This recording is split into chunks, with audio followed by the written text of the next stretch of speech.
Welcome to The Explainer. Today, we're going to break down the very first and maybe the most crucial step to building better habits, all based on the fantastic book, Atomic Habits. The first law is simple. Make it obvious. But to really get a handle on this, let's kick things off with a story. It's a story that shows just how powerful our minds are when we're not even paying attention. Because, you see, to understand habits, you first have to understand that your brain is basically a super powerful prediction machine.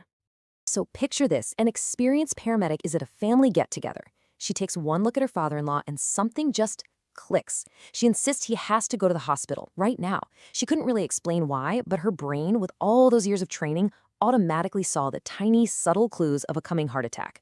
And thank goodness she did, because hours later, he was in life-saving surgery. Now, this incredible ability to spot patterns without even thinking about it, it's not just for paramedics. It's how military analysts can spot an enemy missile that looks almost identical to their own. It's how art experts can just feel that a painting is a fake.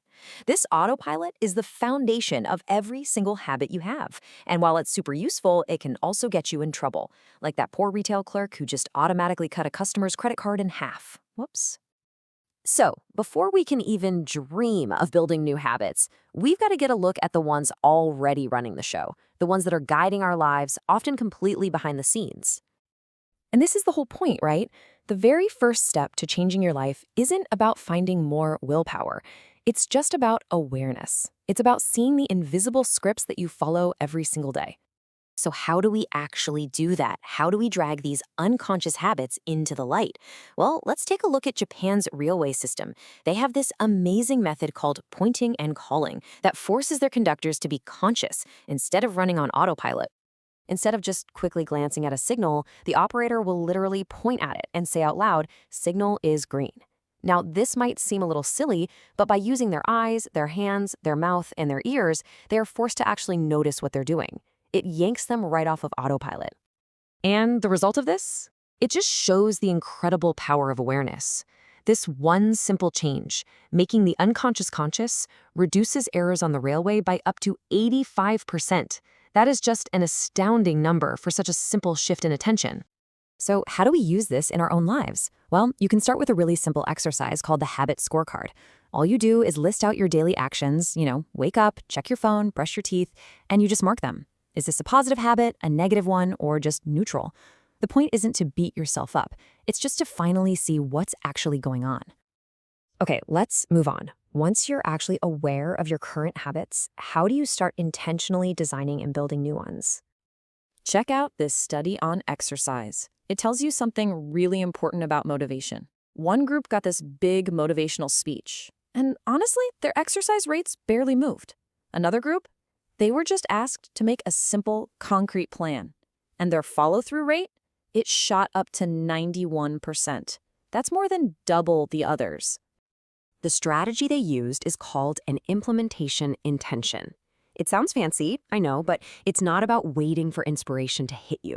It's about deciding ahead of time exactly when and where you're gonna take action.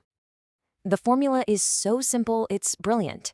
I will do this behavior at this time in this location. So something like, I will meditate for 1 minute at 7 a.m. in my kitchen. So many of us think we lack motivation, but what we really lack is clarity. This little formula gives you that clarity. But what if your schedule is all over the place? Well, there's another really powerful method called habit stacking. This one uses the routines you already have as a launch pad for the new ones. And the formula for this one is, after my current habit, I will do my new habit. So, for example, after I pour my morning cup of coffee, I will meditate for 1 minute. See how that works? It uses the momentum you already have to create this awesome chain reaction of good habits. And this is basically how that chain reaction looks. When you finish one habit, it doesn't just stop. It becomes the trigger, the cue for the very next action. It's like your existing habits become the runway for the new ones you're trying to build. It's so clever. So we've got awareness and we've got a plan. But there's a third piece to this puzzle. And frankly, it might be the most powerful of all. Shaping your entire world to make good habits the easy, obvious choice. Take this for example. At Massachusetts General Hospital, some researchers wanted to get people to drink more water. But instead of nagging them with posters or flyers, they just changed the cafeteria. They put water bottles in all the soda fridges and added baskets of water all over the place. And the results were just incredible. Right away, soda sales dropped by over 11%, and water sales shot up by almost 26%. They didn't say a single word to anyone. They just made the better choice the more obvious one. And this just proves it. Our environment is like an invisible hand that guides our behavior. So if you want to practice guitar more, don't stuff it in the closet. Put it on a stand right in the middle of your living room. You want to eat more fruit? Don't hide it in the fridge drawer. Put it in a bowl on the counter. Make the cues for your good habits impossible to miss. Okay, this whole idea of designing your environment leads us to our final point, and it's a really surprising, kind of counterintuitive insight into what we call self-control.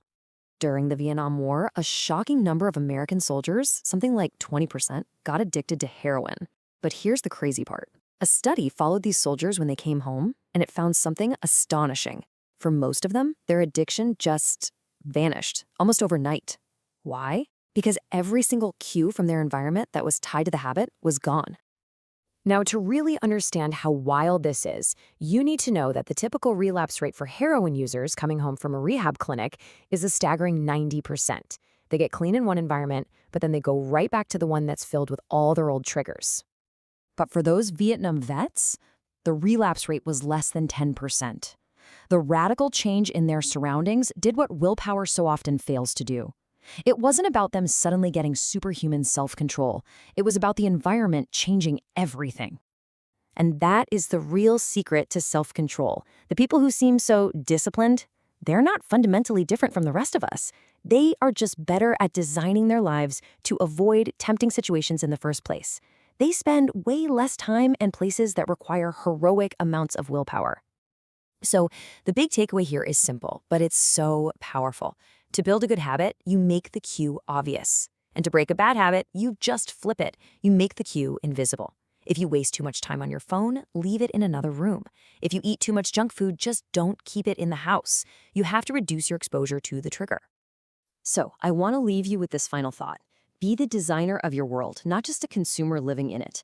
Ask yourself, what's one small change you can make to your environment right now, today, that will make a good habit the obvious, easy choice?